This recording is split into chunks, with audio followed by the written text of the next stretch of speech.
When I say Nintendo games that never die, the first thing you think of is probably Super Smash Bros. Melee. I mean, how couldn't it be? This year is the game's 25th anniversary, and the community somehow has more players playing the game than ever before.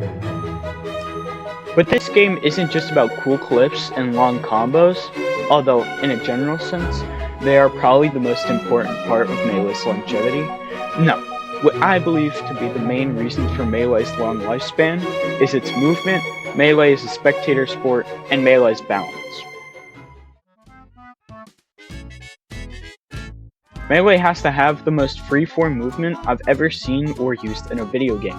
That fact lends itself to its longevity by kind of ensuring that the game will never be played perfectly. But this movement also changes almost every aspect of the game. Let's go back to those combos for a minute.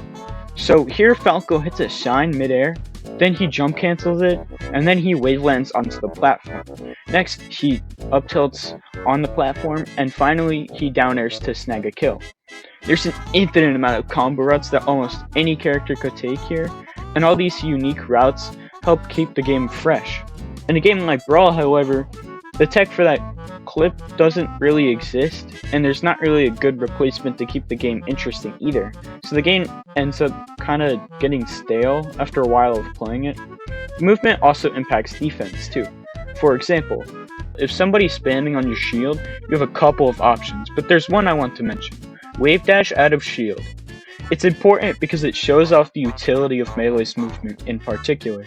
You could wave dash in to get a close hit to punish Marth F smash on shield, or you could wave dash away from someone approaching with an aerial to get a good spacing on an F smash with Marth. Mastery of Melee's movement is also often required for a safe recovery as well. By that I mean having good ledge dashes.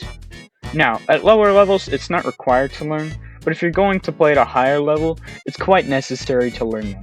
This is mainly because most of the other options are terrible. Like, just jump from ledge and you'll see what I mean. There's so much lag on that.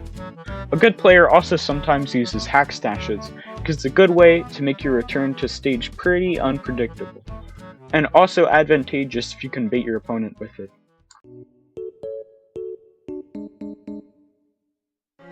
The second huge part of Melee's longevity is Melee as a spectator sport. Melee events would be dead if it weren't for cool sets, combo videos, and memes being spread around the internet. That ain't Falco! That ain't Falco! In my opinion at least, the sets and combo videos would be nowhere as cool if Melee were slow. Melee speed is an iconic part of the game, and there's a couple of ways that the game achieves that speed.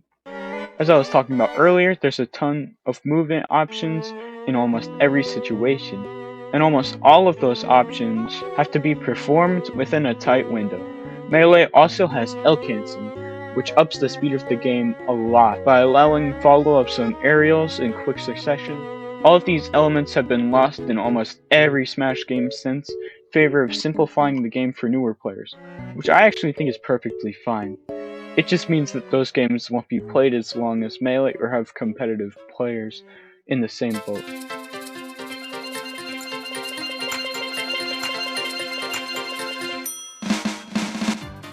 Melee is a very balanced game, despite what some people might tell you. The thing that baffles me is that mid-tiers like Donkey Kong, Pikachu, Yoshi, Luigi, among others, have had amazing tournament runs in the past, and yet there's still people trying to claim that only the high and top tiers are viable.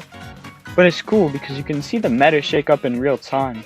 It's kind of like the game's getting an update, and with that update comes a new character to figure out, master, a new character to show off your skill in a way that's never been done before.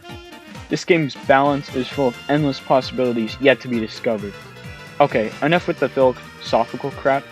Put simply, anyone in Melee's cast can win, which keeps the game interesting. It's why people will play it so many years away from its release. There's a couple more reasons for Melee's longevity, but I'm gonna cover that in a part 2 since there's already been like at least a month since my last upload.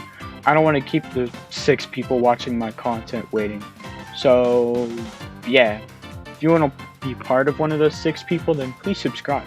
Otherwise, watch something else. go shoot. Get out of here. Maybe you could watch this Smash Ultimate video. Thanks for watching, and please subscribe.